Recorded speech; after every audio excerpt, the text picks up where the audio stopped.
lá. Em tempo de globalização, a corrupção deixou de ser um problema pontual de cada país. Agora, este enfrentamento passou a ter uma atenção de organismos internacionais, como das Nações Unidas. Na semana em que se comemora o Dia Internacional de Combate à Corrupção, o Direito Sem Fronteiras lança um olhar nas medidas que estão sendo tomadas no mundo para combater este mal. Para isso, eu converso com Carlos Higino Ribeiro de Alencar, secretário de Transparência e Controle do Governo do Distrito Federal, e com o cientista político e professor da Universidade de Brasília, João Paulo Peixoto. Antes de iniciarmos a conversa, vamos assistir uma reportagem produzida pela nossa equipe. O Dia Internacional contra a Corrupção surgiu em 9 de dezembro de 2003, quando foi assinada a Convenção das Nações Unidas contra a Corrupção. Esse tratado soma forças às convenções da OEA dos Estados Americanos e à OCDE de Cooperação e Desenvolvimento Econômico, que prevêem acordos de fortalecimento da legislação dos países para prevenir e punir atos ilícitos na gestão pública. Nos últimos anos, o Brasil criou leis no sentido da prevenção, como a transparência dos gastos públicos, a divulgação dos salários dos servidores, o acesso à informação de todos os atos públicos e a lei da ficha limpa nas eleições. Essas ações contribuíram para melhorar o lugar do Brasil no ranking global de corrupção divulgado pela ONG Transparência Internacional. O país passou da posição 73 para 69 entre 176 países. Na pontuação, quanto mais perto do 100, o país é considerado menos corrupto. Apesar dos esforços, o Brasil ainda está abaixo dos 50 pontos. Bom, senhores, o que mudou no combate à corrupção, de uma forma geral, no mundo? Mudou algum paradigma de 20 anos para cá? Eu acho que, em primeiro lugar, houve uma consciência internacional sobre o tema, né? Não só a ONU, ela tem uma convenção de combate à corrupção, mas também a OEA, a Organização dos Estados Americanos, e a OCDE, também, todas elas têm essas convenções de combate à corrupção. Porque esse tema, quanto mais há uma inter-relação de comércio, de negócios e de relações entre os países, ele não pode mais ser tratado só localmente, né? Hoje, um país na Europa tem uma filial aqui e esse pagamento de propina aqui, ou um pagamento de alguma coisa de ato corrupto aqui, pode refletir lá na origem das empresas. Eu acho que os países tomaram essa consciência da necessidade de um combate mais global em relação à corrupção. A questão da corrupção está muito ligada, professor, à lavagem de dinheiro. Lavagem de dinheiro se conhece os paraísos fiscais. Os controles e a comunicação entre os países foi algo que surgiu para beneficiar esse combate, professor? Olha, sem dúvida nenhuma. Agora, é uma questão difícil, né? Porque ela esbarra, por exemplo, na soberania dos Estados nacionais, né? Ela esbarra na própria dificuldade, por exemplo, de seguir o curso do dinheiro desviado. Não é? Quer dizer, a própria globalização, não é, de uma certa forma facilitou no que diz respeito à divulgação maior desses malfeitos, não é? Mas também ela permite que um ilícito, um desvio de recursos, a lavagem de dinheiro, por exemplo, seja espalhada por dezenas de instituições ao redor do mundo, em que tem que ser enfrentados legislações diferentes, tem que ser enfrentados procedimentos diferentes, culturas diferentes, não é? Então, eu acredito assim, de um lado, a globalização veio, como disse o secretário, a reforçar a transparência, a disseminação de valores éticos, não é? Pertinentes à administração pública. Aliás, valores éticos que existem desde sempre, não é? Quer dizer, a transparência, a preocupação com a lisura, com recursos públicos, etc. Agora, só que, de uns tempos para cá, como foi dito, isto passou a ter muito mais visibilidade e passou a ter, vamos dizer assim, muito mais importância, não é? O combate à corrupção passou a ter muito mais importância pelos danos, né, causados não só aos recursos públicos, às instituições, mas também à democracia. quando se fala em dano da corrupção, como o professor acabou de salientar, a gente imagina corrupção do dinheiro público, do tesouro, dos bancos públicos de cada país. Mas tem um dano moral e até para a economia dos países, né, doutor Higino? Isso também pode ser afetado, né? Mas muito, né? Quando a gente tem um ato corrupto, então aquele dinheiro que deveria render mais, um dinheiro público aplicado numa obra, num serviço, é claro que ele entrega menos do que o que ele deveria. Mas nós também temos efeitos muito ruins sobre o funcionamento da economia. Porque num ambiente muito corrupto, o que é que deixa de prevalecer? A eficiência. Ou seja, se ao escolher uma determinada empresa para fazer uma obra, eu não faço uma escolha de mercado pelo melhor produto ou menor preço, eu deixo de ter aquele agente mais eficiente. Então, eu passo não só a dar um prejuízo ao erário, né, aos cofres públicos, mas também à própria concepção de eficiência do sistema, de que aqueles que fazem melhor devem vencer, devem ter melhores condições de prestar esse serviço.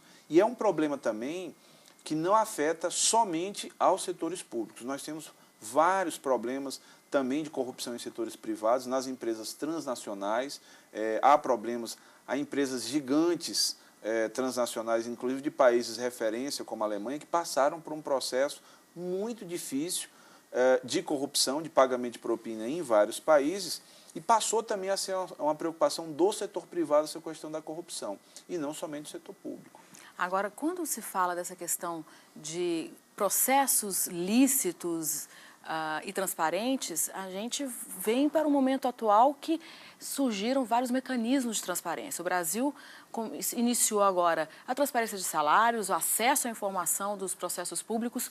Isso causa um outro lado, né, professor, que é a rigidez, a forma mais difícil de se elaborar e executar processos públicos também, né? Vem um outro lado dessa questão. Exatamente. Se não houver um equilíbrio entre quem executa e quem fiscaliza, se não houver um bom senso por parte de quem fiscaliza, principalmente, a tendência é esses excessivos controles, essa excessiva burocratização, não é? Quer dizer, da administração pública, resultar em ineficiência ou morosidade na execução dos programas públicos. Isso tem sido objeto de discussões no governo, a própria presidente da República se impacienta com isso, não é?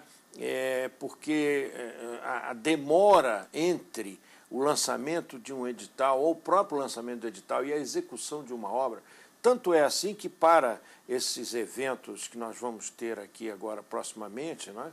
Quer dizer, a Copa do Mundo e as Olimpíadas, foi preciso que o governo editasse uma nova fórmula, não é, de contratação, que está no regime diferenciado, né?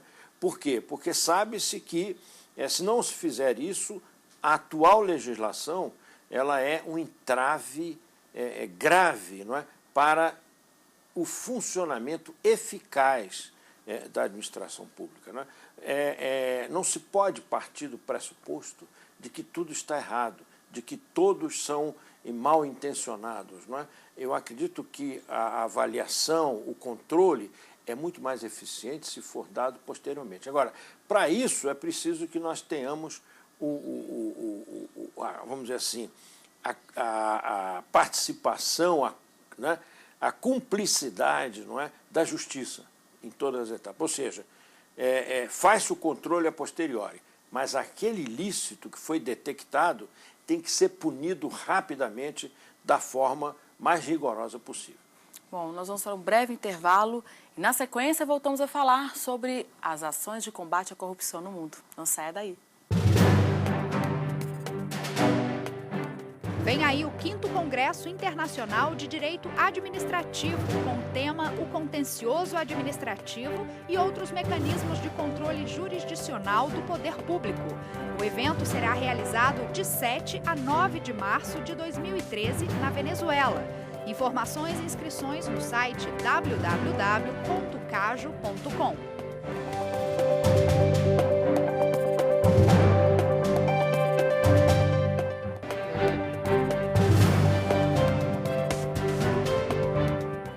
Direito Sem Fronteiras está de volta e estamos falando sobre o combate à corrupção. Converso com o secretário Carlos Higino Ribeiro de Alencar e com o professor João Paulo Peixoto. No bloco anterior, terminamos falando sobre a punição a que comete esses ilícitos. A impunidade ainda é um fator que contribui para a permanência de ações corruptas ainda no mundo? Eu acredito que esse talvez seja um dos grandes diferenciais que nós temos hoje no Brasil, né? Eu costumo falar, tem uma frase de Fernando Moraes muito interessante que diz que o problema do Brasil não é a corrupção, é a impunidade, né? E a gente vê em sociedades mesmo mais avançadas ocorrem casos de corrupção. A diferença é o tratamento que essas sociedades dão a isso. Eu dou alguns exemplos. Nos Estados Unidos nós tivemos a eleição do presidente Obama, não esta, a anterior, na qual ele saiu do Senado e pelo sistema eleitoral americano, o governador do estado de Illinois, ele tem direito de indicar quem seria o substituto de Obama no Senado. Esse governador do estado de Illinois, ele foi pego em gravações e interceptações telefônicas tentando vender o mandato do primeiro presidente negro americano. Qual a diferença? Em menos de um ano ele tinha sofrido um impeachment, mais um ano ele tinha sido condenado e já está cumprindo pena na cadeia. E nós temos exemplos na Alemanha, no Japão, na França, na Itália. A diferença é que quando esses casos vêm à tona, o sistema consegue dar uma resposta mais efetiva. Eu acho que esse é um dos grandes passos que o Brasil precisa ainda complementar aqui. Sem dúvida nenhuma. Existem essas diferenças que, no fundo, também são diferenças, vamos dizer, que esbarram na cultura, né? E na cultura política, particularmente, né? Então, por exemplo, nesses países, como citou o secretário, não existe foro privilegiado, né? Quer dizer, não existe... O presidente Clinton, quando foi indiciado por um juiz de primeira instância. Então, essa justiça, vamos dizer assim, que eu acredito que a própria justiça não concorda muito, o próprio Supremo Tribunal Federal reconhece que esse julgamento penal, de uma ação penal, não está exatamente dentro das suas atribuições, que não há instrumentos para isso, não é? Então, eu acredito que, por um lado, a estrutura das nossas instituições, né? Por outro lado, os nossos códigos de processo, por outro lado, uma certa cultura permissiva que permeia o ambiente social brasileiro, não é? Que vai desde a realização daquelas pequenas transgressões, tipo furar-fila, tipo outras, né? A própria questão da impunidade, muitas vezes, e acredito que excepcionalmente no ambiente familiar, né, em relação daquela famosa ideia de estabelecer limites, não é? Quer dizer, então, tudo isso aí, no fundo, você vai criando um ambiente que se transporta para a esfera pública, porque, como nós sabemos, a família é a célula primeira da sociedade, não é? Quer dizer, ela se transforma para a esfera pública e gera, eu não vou dizer que um clima de complacência, não, de cumplicidade com a corrupção, não.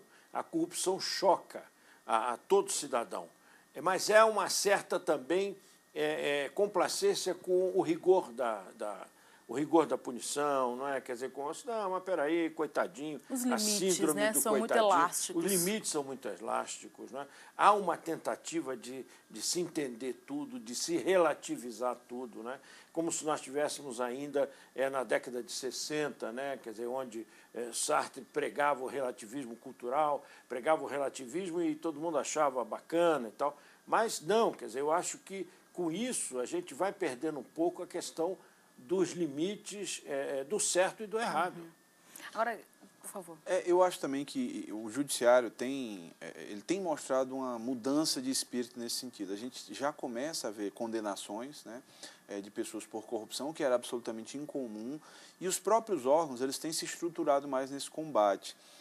Uma das coisas que a gente discutiu em combate à corrupção é que o crime ele era organizado e muitas vezes os órgãos não estavam tão organizados. Então, hoje, várias dessas ações que você vê de combate à corrupção, por exemplo, na Polícia Federal, elas decorrem da integração que a polícia faz com, no âmbito federal, por exemplo, a Controladoria Geral da União, o Tribunal de Contas da União, o Ministério Público também. Então, esses órgãos passaram a tentar trabalhar em conjunto. E você vê até mesmo uma mudança de perfil. Era incomum você ver operações no âmbito federal da Polícia Federal em combate à corrupção e essas passaram a ser as principais, mas por esse entendimento. Acho também que não é um problema especificamente dos juízes, mas muito mais do sistema. Acredito, assim, como o professor tocou bem nesse ponto, os códigos de processo civil e processo penal, eles trazem muitos recursos, e os recursos, claro, a garantia dos direitos do cidadão tem que ser preservada, mas, ao mesmo tempo, a gente tem que pensar que tem que dar efetividade, né? Que prova aceitar e como trabalhar isso é algo que eu acho que a gente tem que evoluir. Acho um pouco o tempo que dura um processo até o julgamento final da última instância, que não cabe mais recurso no Brasil, é que é muito longo. Concorda que precisa de uma reforma, diminuir esse prazo? De uma certa forma, estimula aquela pessoa que quer fazer uma coisa errada e joga com a morosidade da justiça. Agora, a justiça acontece. Nós temos casos aí de pessoas. Agora, só que a questão não é a justiça ser falha ou não. A questão é o tempo que decorre entre muitas vezes a investigação e o julgamento ou a aplicação da pena, né? Nós sabemos, por exemplo, que em casos, não na justiça penal, mas, por exemplo, na questão tributária, não é? Quer dizer, quantos anos se arrasta um processo, não é, de grandes empresas, processos milionários, não é?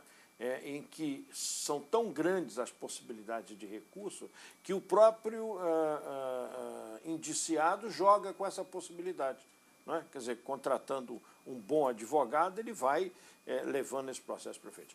Agora, é preciso que se diga que a maioria dos juízes, da elite do judiciário, tem consciência desse problema.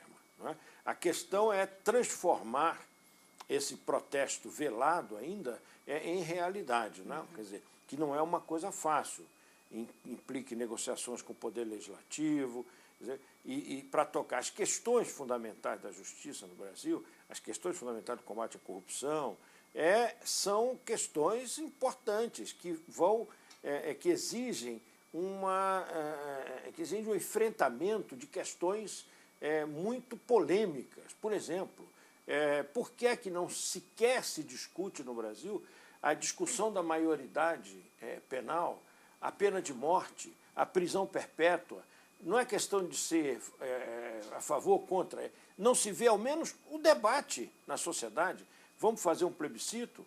Vamos fazer um referendo? Vamos colocar isso em discussão no Congresso? Não. Quer dizer, existem vários projetos de lei, é sabido, tramitando no Congresso para alterar essas questões, mas que não prosperam. Não é? Não prosperam porque são questões polêmicas, né? Mas chega um momento que a sociedade tem que enfrentar as questões polêmicas para poder avançar.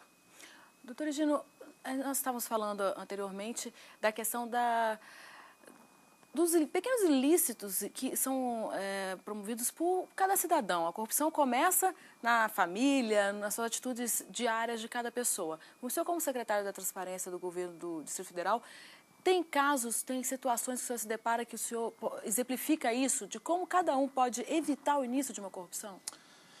A gente, às vezes, imagina que a corrupção seja só dos grandes agentes públicos, dos grandes empresários, mas a gente tem que, na verdade, ter uma mudança cultural, né? Eu dou um exemplo, nós tivemos uma auditoria eletrônica só com cruzamento de dados lá no âmbito do Distrito Federal, na qual nós encontramos alguns servidores públicos com salários de até R$7 mil que estavam cadastrados em programas sociais do governo federal, que exigiam uma renda per capita de R$70, R$100. Então, você vê, esse cidadão é aquele cidadão que acha que este delito não tem importância. E ele tem.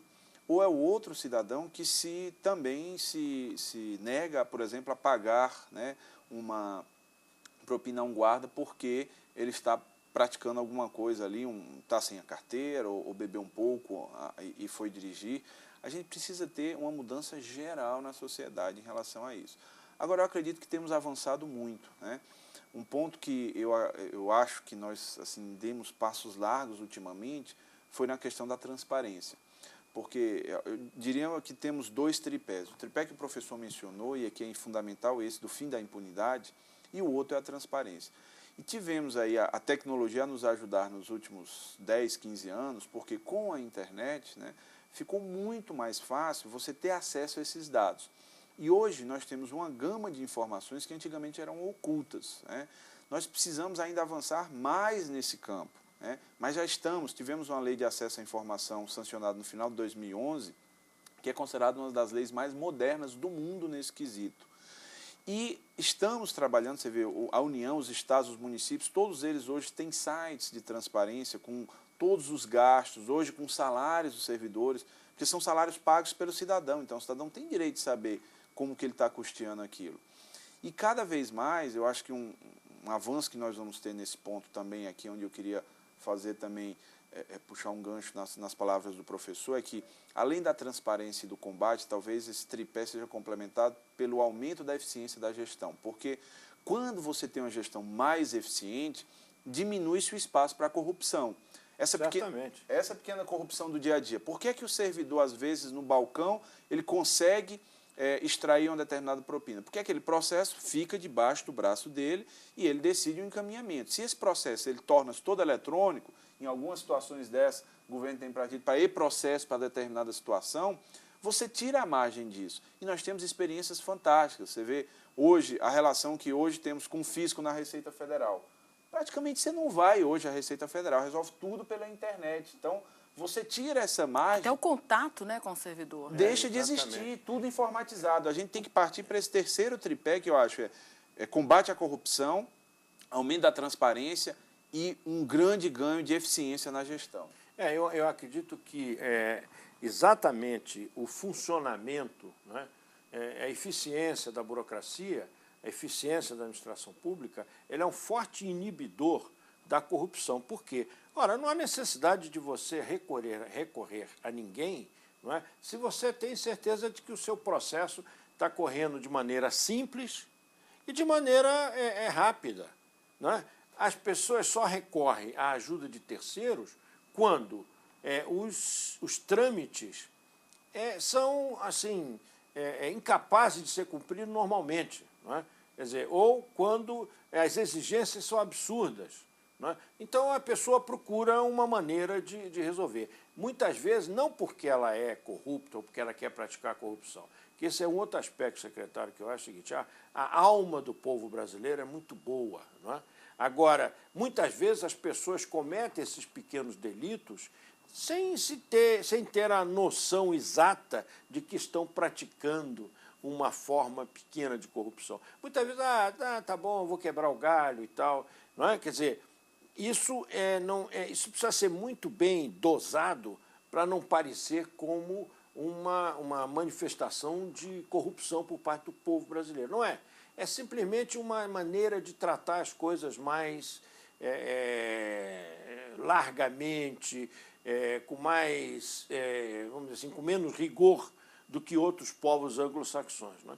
Então, essas diferenças culturais elas têm que ser bem calibradas para dar a exata dimensão do nosso modo de ser. Bom, eu agradeço a presença dos senhores. E hoje o Direito Sem Fronteiras falou sobre a combate à corrupção. Eu conversei com Carlos Higino Ribeiro de Alencar, secretário de Transparência e Controle do Governo do Distrito Federal, e com o cientista político e professor da Universidade de Brasília, João Paulo Peixoto. E eu agradeço também a você que nos acompanhou em mais essa edição do Direito Sem Fronteiras. Faça sugestões de temas e comentários pelo e-mail direitosemfronteiras@stf.jus.br. O programa pode ser visto também no site www.tvjustiça.jus.br. A gente se encontra na próxima semana. Até lá!